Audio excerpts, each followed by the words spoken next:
हनुमान् श्रीपदो वायुपुत्रो रुद्रो नघोजरः अमृत्यवीरवीरश्च ग्रामवासो जनाश्रयः धनदो निर्गुणः शूरो वीरो निधिपतिर्मुनिः पिङ्गाक्षो वरदो वाग्मी सीता शोकविनाशकः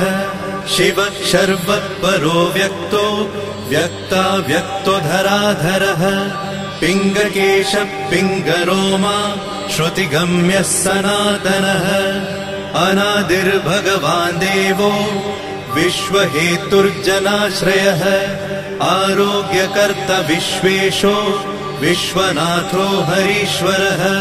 भर्गो रामो रामभक्तः कल्याणप्रकृतिस्थिरः विश्वम्भरो विश्वमूर्तिर्